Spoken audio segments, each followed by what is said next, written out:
Hello, my name is Janine Turner, and I am the founder of Constituting America.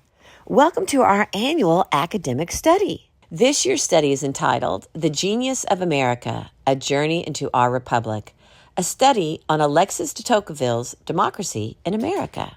This essay is Democracy in America, Moderating the Majority by Tom Hand. In Democracy in America, De Tocqueville warns of the inherent danger to a democracy from the, quote, omnipotence of the majority, end quote, and the tyranny that is naturally imposed on the minority. De Tocqueville offers some consolation to lovers of American democracy that certain factors in the United States work to hold in check some of that power. Among these impediments, at least in the 1830s, to potential abuses were lawyers who collectively constituted an independent, nonpartisan judiciary system and the authority vested in American juries. De Tocqueville believes that lawyers are naturally elitist and aristocrats and often think contrary to the general run of mankind, thus creating an obstacle the masses must overcome to impose their will on the minority. He also states that the American jury system, in which the people have the final say regarding which laws are just and if they have been equitably applied, is a significant check on the absolute power of the majority, whose representatives create the laws. But de Tocqueville argues the greatest check on the despotic tendencies of the majority is the simple fact that the central government has limited interest in directing the daily lives of its citizenry.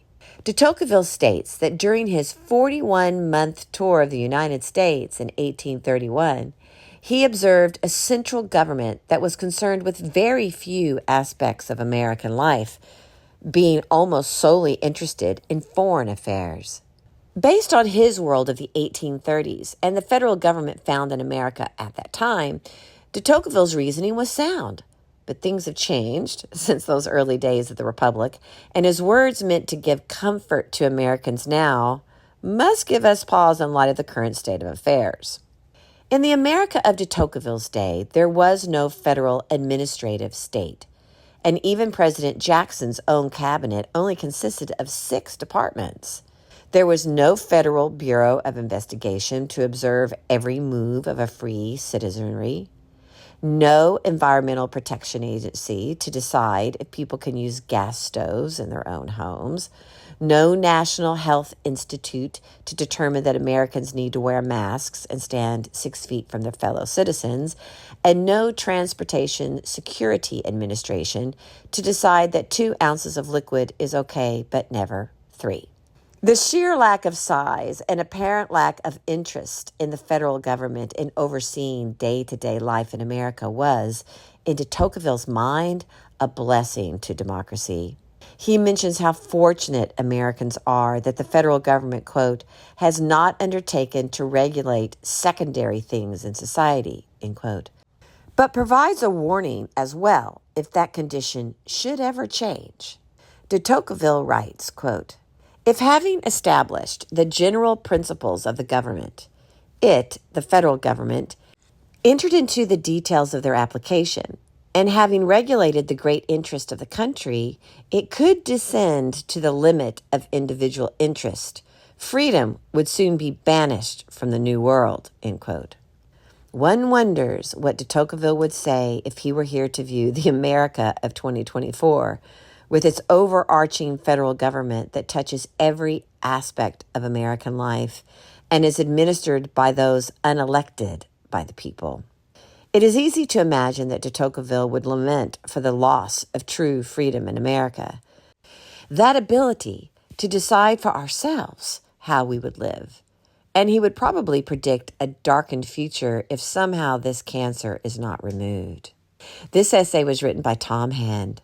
Tom Hand is the visionary behind Americana Corner, an organization dedicated to sharing compelling narratives of significant events, influential leaders, and foundational documents that have shaped the United States.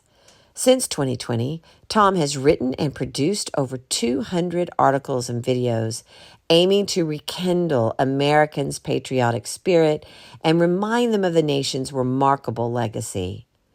Beyond his creative work, Tom has established the Preserving America Grant and Partners programs, donating millions to support history organizations nationwide.